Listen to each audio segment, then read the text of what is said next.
अगर आप भी कपड़ों पर इस तरह के पैचेस लगाने का आसान और मुनफरद तरीका ढूंढ रही थी तो आज की वीडियो आप लोगों के लिए बहुत ही ज़्यादा यूज़फुल होने वाली है। आप लोगों ने वीडियो को फुल वॉच करना है। आज आपको बहुत ही ज़बरदस्त तरीका बताऊंगी पैचेस लगाने का, और अगर आपके पास ऑर्गेन्जा का पैच है और आप उसको किस तरह से रिमूव कर सकती हैं बिल्कुल फ्री ऑफ कॉस्ट में, मिनटों और सेकंडों में। इस तरह के पैचेस जो हम बाज़ार से लगवाने जाते हैं और हमारे ढेरों पैसे जो हैं वो खर्च हो जाते हैं, तो आज मैं आप लोगों के साथ ऐसा तरीका शेयर करूंगी कि आप लोग देखकर हैरान हो जाएंगे और मुझे दुआओं देने पर मजबूर हो जाएंगे। उसके अलावा इस तरह के प्लास्टिक के बर्तन जो कि हल्दी के दाग इतने पक्के हो जाते हैं और उतरने का नाम नहीं लेते, आज मैं आप लोगों को ऐसा एक मैजिकल लिक्विड बताऊंगी जिससे आप मिनटों सेकंडों में अपने बर्तनों को नीट एंड क्लीन कर सकती हैं। अस्सलाम वालेकुम, कैसे हैं जी आप सब? आई होप कि आप सब लोग खैरियत से होंगे। अल्हम्दुलिल्लाह मैं बिल्कुल ठीक हूँ और लेके आई हूँ जी ज़बरदस्ती टिप्स को। आपने वीडियो को फुल वॉच करना है और अगर मेरी वीडियो अच्छी लगे तो प्लीज़ वीडियो को लाइक करके चैनल को सब्सक्राइब भी ज़रूर करना है। तो अब चलते हैं टिप नंबर 1 की जानब। टिप नंबर 1 मेरी इस तरह के बैंगनों को लेके, और ये बैंगन माशाल्लाह से इतने फ्रेश क्यों लग रहे हैं, क्योंकि ये मैंने अपने किचन गार्डन से तोड़े हैं। और मेरे किचन गार्डन में बैंगन का बहुत ही ज़बरदस्त एक प्लांट लगा है जिसे मैं माशाल्लाह से 1 महीने के अंदर काफ़ी दफ़ा जो है ना वो मैं बैंगन को तोड़ लेती हूँ और इसको मैं पका लेती हूँ और पकाती हूँ जब ना बड़े ही मज़े के बनते हैं। यकीन करिए बाज़ारी बैंगनों से 100% ये बैंगन बहुत अच्छे बनते हैं। तो आप लोग भी घर पे अपने इस तरह के प्लांट ज़रूर लगाया करें। तो आपने जब भी बैंगन काटने हैं, चाहे वो बाज़ार के हों चाहे वो घर के हों, तो आपने पानी के अंदर उनको नहीं काटना। आपने जब भी काटना है उनको पॉलीथीन बैग में काटना है। इससे क्या होगा, इसका कलर चेंज नहीं होता। हम लोग जो है ना वो शुरू से पानी के अंदर काटते आ रहे हैं जिससे ये पानी बहुत ज़्यादा छोड़ देते हैं और जब इसको पकाते हैं तो इसका हलवा बन जाता है। तो आपने इनको हमेशा पॉलीथीन बैग में काट के गिरा लगा के रख देना, कभी भी इसका कलर चेंज नहीं होगा, चाहे आप सुबह से शाम तक इसको रख लें। अब चलते हैं अगली टिप की जानब। अगली टिप मेरी इस तरह के बोतल को लेके है। जैसा कि अक्सर हम बोतलों को धो लेते हैं, उसके अंदर से पानी को खुश्क करने के लिए हम बहुत ज़्यादा जुगाड़ लगाते हैं, फिर भी क्या होता है कि बोतल इधर उधर गिरती रहती है, पानी खुश्क नहीं होता। तो उसके लिए ज़बरदस्त जुगाड़ ये है कि आपने जब भी बोतल के अंदर पानी को ड्राई करना है तो इस तरह चम्मच रख के तो आप किसी भी कप के अंदर इसको इस तरह से उल्टा कर दें, तो यकीन करें मिनटों सेकंडों के अंदर आपके बोतल में जितना भी पानी होगा वह सारा ड्राई हो जाएगा। ये देखिए आप लोगों के सामने लाइव रिजल्ट है। 1 मिनट के अंदर अंदर इसके अंदर से सारा पानी जो है ना वो निकलना शुरू हो गया है। अब चलते हैं जी हम अपनी अगली यूज़फुल टिप्स की जानब। यहाँ पर मैं आप लोगों के साथ शेयर करूँगी कि किस तरह हम अपने प्लास्टिक के बर्तनों से हल्दी के दाग उतार सकते हैं, क्योंकि ये बर्तन ऐसे होते हैं कि जब इनको ज़्यादा टाइम तक यूज़ करते जाएं तो ऐसे दाग बन जाते हैं जो कि उतारना बहुत मुश्किल होते हैं। ये हर घर की कहानी है और आज मैं आप लोगों के साथ ऐसी टिप शेयर करूंगी, यकीन करें जितने भी मर्जी दाग हों आप लोगों के साथ मैं लाइव रिजल्ट शेयर करूंगी। देख सकते हैं आप भी मेरे जो है चम्मच है बर्तनों के कितने गंदे हो चुके हैं और मैं आप लोगों के सामने इनको साफ़ भी कर रही हूँ, लेकिन इनके ऊपर से ये गंदगी नहीं उतर रही। लेकिन हमने एक मैजिकल जो है ना वो लिक्विड लेना है, उससे हम 1 मिनट के अंदर अंदर जो है ना इसको साफ़ कर सकते हैं।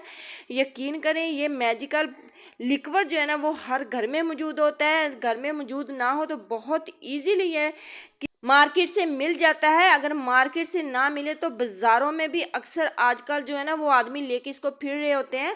तो ये है जी कपड़े धोने वाला ब्लीच। जी हाँ, इसके अंदर आपने क्या करना है कि इस तरह से डिप करके रख देना। 1 मिनट रख दें, अगर ज़्यादा गंदे हैं तो आप 2 मिनट भी रख सकते हैं। तो यहाँ पर जस्ट मैंने जो है ना वो 2 मिनट मैंने इनको रखा था और उसके बाद जब मैंने इसको निकाला तो ये देखें आप लोगों के सामने ये वाला चम्मच कितना गंदा था और इसको मैंने सिर्फ और सिर्फ 2 मिनट रखा और ये देखें आप लोगों के सामने लाइव रिजल्ट है। कोई मैंने वीडियो को स्किप नहीं किया, कोई तेज़ नहीं किया। ये देखें अगर मैं इसको थोड़ी देर और रखती तो शायद ये इससे भी ज़्यादा चमक जाता, क्योंकि ये बहुत ज़्यादा गंदा था।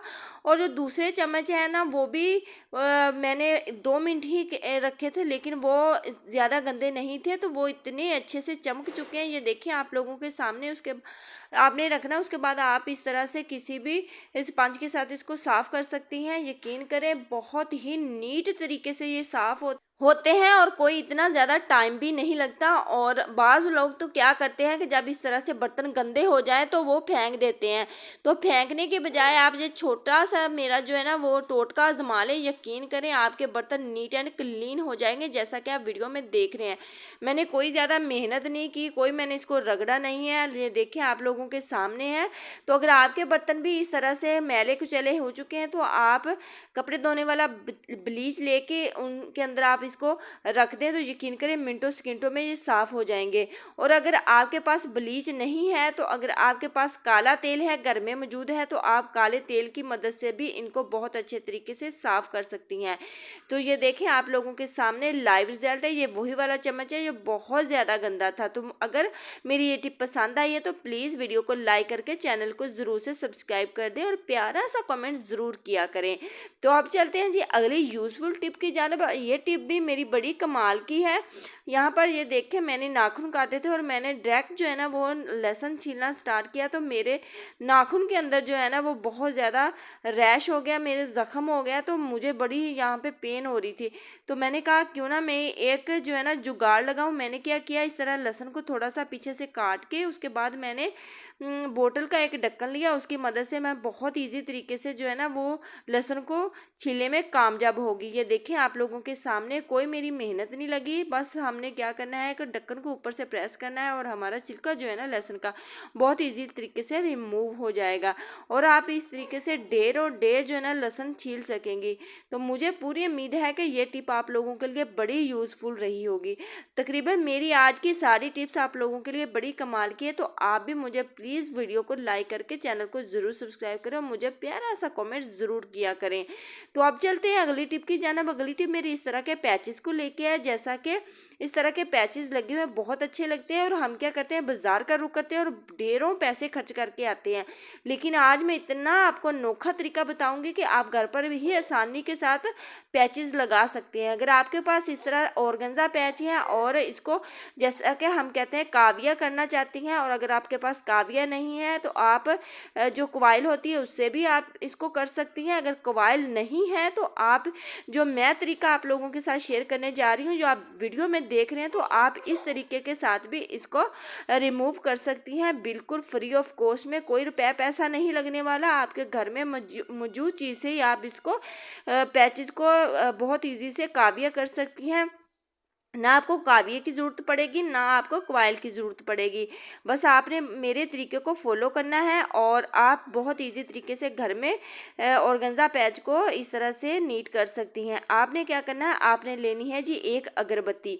जी हाँ, अगरबत्ती की मदद से आप बहुत ईजी तरीके से इस तरह से अपने ऑर्गेन्जा पैच को पहले ऑर्गेन्जा को रिमूव कर लें। जैसा कि आप वीडियो में देख रहे हैं, ये शर्ट का दामन था तो ये पैच नहीं था। तो मैंने कहा अगर आपके पास ऑर्गेन्जा पैच है तो आप इसी तरीके से रिमूव कर लें। तो मैंने ये आप लोगों के साथ जस्ट एक टिप शेयर की है, तो आप पैचेस को भी इस तरह से नीट कर सकती हैं। तो ये कमीज़ का दामन था छोटी बच्ची का। तो यहाँ पर मैं आप लोगों को दिखा रही हूँ, ये देखें कितने नीट तरीके से हमने जो है ना एक अगरबत्ती की मदद से इसको नीट कर लिया है, काविया कर लिया है ना। ज़बरदस्ती टिप आप सब लोगों के लिए। तो अब चलते हैं जी, अगर आप किसी भी शर्ट पर, बाजू पर या पौंचे पर आप इस तरह के पैचेस लगाना चाहती हैं तो वो आप किस तरीके से लगाएंगी, कैसे लगाएंगी, और इतना अच्छा तरीका बताऊंगी। अगर आप पैच लगाते हैं वो सुगड़ जाते हैं, क्यों सुगड़ जाते हैं वो भी आप लोगों को तरीका बताऊंगी, और आप लोगों को लगाने का तरीका भी बहुत इजी तरीका बताऊंगी ताकि आप बाज़ार जाके अपने ढेरों ढेर पैसे खर्च ना कर सकें। आपने क्या करना है कि इस तरह का पैच लेके डायरेक्ट आपने शर्ट पर या किसी भी जहाँ पे आप लगाना चाहती हैं तो आपने उसके ऊपर रख के डायरेक्ट इस्त्री नहीं चला देनी, बल्कि आपने क्या करना है कि 3 नंबर पर इस्त्री करके हल्की सी आपने गर्म करनी है। फिर किसी भी कपड़े के ऊपर चला के देख लेना है कि इस्त्री गर्म हुई है थोड़ी बहुत या नहीं। अगर इस्त्री गर्म हो गई है तो आपने इस तरह पैच को लेके इसके ऊपर जो है ना आपने इस्त्री को चलाना है। इसका क्या मकसद है इस इस्त्री को चलाने का, इसका क्या फ़ायदा कि जब हम डायरेक्ट ही कमीज़ के ऊपर रख के इसको लगाते हैं तो वो श्रिंक नहीं होता। जब आप इस तरह से इसको लगाएंगी इस्त्री, आप पहले इसके ऊपर चलाएंगी तो ये श्रिंक हो हो जाएगा। और ये देखिए इसके पीछे जो है ना लगी होती है गम सी, तो उसकी वजह से ये श्रिंक हो जाएगा और जब आप कपड़े पर लगाएंगी तो धोने के बाद ये लटकेगा नहीं, इसकी शेप खराब नहीं होगी। इसका फ़ायदा ये था। उसके बाद आपने इस्त्री को गर्म कर लेना है और मैं बार बार आप लोगों को कह रही हूँ, आपने किसी भी जगह पे इसको लगाना है, बाजों पे लगाना है, गले पे लगाना है या आपने पांचे पर लगाना है। तो आपने उस जगह पर ना जहाँ पे लगाना है उसकी एक जो है ना वो आपने क्रीज बना लेनी, जैसा कि आप वीडियो में देख रहे हैं। मैंने गले के ऊपर, बच्ची के गले के ऊपर इस तरह से लगाना है नेक पे, तो आपने इस तरह से क्रीज बना लेनी है ताकि आपको इसका सेंटर मालूम हो सके। और जैसा आपने जिस तरीके से भी लगाना है आप उसको लगा सकती हैं। उसके बाद आपने इसके ऊपर सेट कर लेना। सेट करने के बाद इस्त्री को आपने बिल्कुल फुल कर लेना है। फुल करने के बाद आपने बहुत ही एहतियात के साथ लगाना है, ये नहीं कि कपड़ा नीचे से जल जाए। और ये देखिए आप लोगों के सामने मैंने बहुत ईजी तरीके से इसको ये देखिए लगा लिया है। और आप यहीं पर कहानी को ख़त्म मत कीजिएगा, वरना ये पैच बाद में धोने के बाद निकल जाएगा, उतर जाएगा। और आज मैं आप लोगों के साथ बहुत ही अनोखा तरीका जो है ना वो आप लोगों को बताने जा रही हूँ कि आपने इस तरह इस्त्री के साथ लगाने के बाद कैसे इसको अटैच करना है, पक्का अटैच करना है ताकि ये बार बार उतरे ना। जितनी मर्जी आप इसको धुलाई करें तो ये नहीं निकलेगी। ये आउटलाइन जो बनी है हमने इसके ऊपर ऊपर जो है ना वो मशीन को चलाना है। और यकीन करें आपका जो पैच है इतने अच्छे तरीके से लगेगा कि कोई मानेगा नहीं आपने घर पर बनाया। सबसे मेन चीज़ धागा होती है। धागा आपने मैचिंग लेना है, आपने बॉबिन में भी वही बनना है और ऊपर मशीन का जो नलकी का होता है ना वो भी आपने सेम कलर लेना है। तो यहाँ पर मेरे पास ये तिल्ले का थोड़ा सा धागा पड़ा हुआ था, तो मैं ये इसके साथ का ना कोई भी धागा मैच नहीं हो रहा था, तो मेरे पास ये गुच्छी सी पड़ी हुई थी। तो मैंने कहा कि चलें इसके साथ ही काम चलाती हैं, क्योंकि इस तरह के जो तिल्ले के बने होते हैं ना पैचेस, तो उनके ऊपर तिल्ले का ही धागा चले ना तो वो ऐसे लगता है जैसे हमने बाज़ार से इसको एप्लिंग करवाया, घर में हमने इसको नहीं लगाया। तो आप कोशिश कीजिएगा कि जब भी आपने पैच लगाना है, अगर तिल्ले का है तो आप तिल्ले का ही थ्रेड इसके ऊपर यूज़ कीजिएगा, बजाय कि आप नलकी का करें। अगर आपके पास धागे वाला कोई दूसरा पैच है तो आप बहुत अच्छे वाली नलकी यूज़ कीजिएगा, क्योंकि जितना अच्छा धागा होगा उतनी अच्छी हमारी नीटनेस होगी, और जितनी अच्छी नीटनेस होगी और उतना ही अच्छा हमारा पैच लगेगा। और देखने वाला ये पहचान ही नहीं कर पाएगा कि ये हमने घर पर लगाया या हमने बाज़ार से लगवाया है। तो यहाँ पर मैं आप लोगों के साथ ये देखिए शेयर कर रही हूँ कि हमने आउटलाइन जो बनी हुई है ना फ्लावर की, उसके ऊपर ऊपर मशीन को चलाते जाना। यकीन करें इतने अच्छे तरीके से मैंने ये वाला पैच लगा लिया था और कोई यकीन ही नहीं कर रहा था कि ये मैंने घर पर जो है ना वो लगाया। आउटलाइन में बार बार इसलिए कह रही हूँ ताकि जब हम इसके ऊपर ऐसे दरड़ मरड़ चला देते हैं ना मशीन, तो वो इसके जो नोकें होती हैं तो वो अच्छे से बैठ नहीं पाती। जब ये हम इसको वॉश करते हैं ना तो ये फ्लावर जो है ना वो निकलना स्टार्ट हो जाता है और उससे पता चलता है कि ये हमने घर पर ही गंद मारा हुआ है, इसको हमने बाज़ार से एप्लिंग नहीं करवाया। तो यहाँ पर आप देख सकते हैं कि मैंने कितने नीट तरीके से पूरा पैच जो है ना वो मैं सिलाई कर लिया और आप लोगों के सामने कितने नीट तरीके से लगा। और पीछे भी आप देख सकते हैं जैसा फ्लावर सामने बना हुआ है वैसे पीछे की जानब जैसे जैसे वो फ्लावर था वैसे वैसे मैंने उसके ऊपर मशीन को चलाया। तो है ना कमाल की टिप। और आप सब लोगों के लिए, अगर आप भी अपने बच्चों के अपने कमीज़ों पर, अपने शलवार के पांचों पर या बाजों पर लगाना चाहती हैं तो मेरे ये तरीके को फॉलो करें। आप घर पर ही बहुत ईजी तरीके से पैच को लगा सकती हैं और अपने ढेरों ढेर पैसे बचा सकती हैं। तो मुझे पूरी उम्मीद है कि मेरी आज की सारी टिप्स आप लोगों के लिए बड़ी ही यूज़फुल रही होगी। अगर मेरी कोई भी टिप पसंद आती है तो प्लीज़ वीडियो को लाइक करके चैनल को सब्सक्राइब करें। मुझे दें इजाज़त, दुआओं में याद रखना। फिर मिलेंगे। अल्लाह हाफिज़।